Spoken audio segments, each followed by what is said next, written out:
Dans cette vidéo, je vais vous présenter comment gérer un devoir PDF avec l'extension Camille.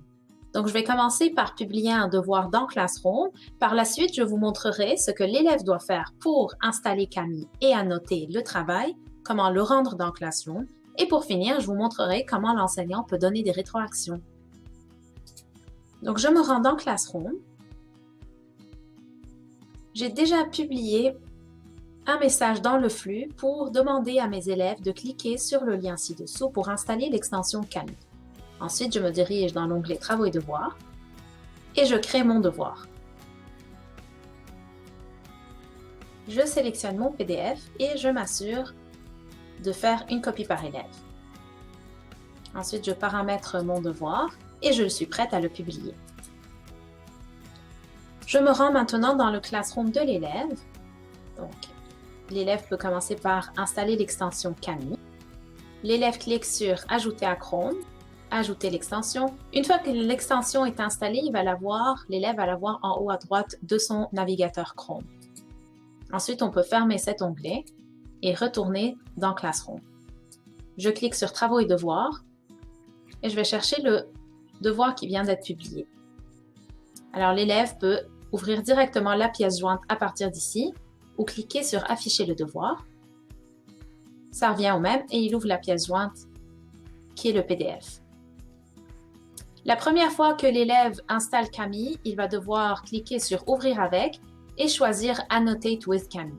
Maintenant que l'extension est installée, dorénavant, après la remise de ce premier devoir, l'élève verra un encadré ici qui dit « Open with Camille ». Alors, dans les deux cas, ça revient au même. Je ne vais pas m'attarder sur les fonctionnalités de Camille, étant donné qu'il y a des vidéos qui parlent de cet outil spécifiquement.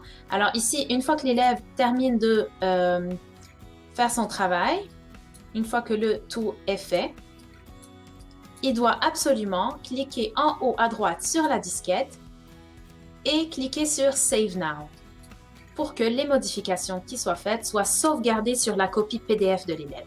Sinon, le tout reste sauvegardé dans la version Camille du PDF. L'élève peut maintenant fermer l'onglet dans lequel le devoir est ouvert. Et on retourne dans Classroom. Alors ici, pour que l'élève voit les modifications sur son PDF, il peut actualiser la page. Lorsque j'ouvre mon PDF maintenant, voici, je vois les traces de l'élève. Vous voyez ce que je vous disais tantôt, là on voit Open with Camille, qui est ici aussi Annotate with Camille, c'est exactement la même chose. Et l'élève est prêt maintenant à rendre le devoir, il suffit de cliquer là-dessus et de le confirmer. Je retourne maintenant dans le visuel de l'enseignant. Travaux et devoirs. Je vois qu'un élève a remis son travail. Je peux l'ouvrir en cliquant dessus. L'enseignant a donc le choix. Il peut écrire des commentaires privés qui s'afficheront dans l'interface de Classroom. Ou s'il veut également annoter le travail dans Camille, il peut ouvrir soit avec le cas ici ou en passant par Annotate with Camille.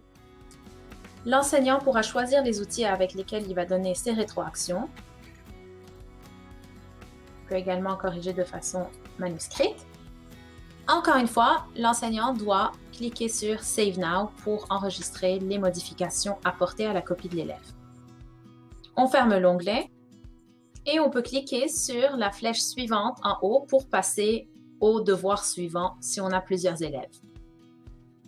Lorsque c'est fait, on peut rendre le devoir ou rendre tous les devoirs qui ont été corrigés.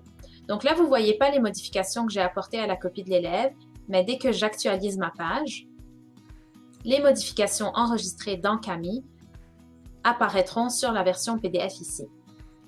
Et voilà, vous pouvez rendre le travail. Pour finir, je retourne dans le visuel de l'élève pour vous montrer la rétroaction de l'enseignante et de quoi ça a l'air. Alors, l'élève ouvre son devoir, il voit qu'il a été rendu. Voilà, il peut ouvrir et lire les rétroactions de son enseignante. Voilà comment gérer un devoir PDF avec l'extension Camille.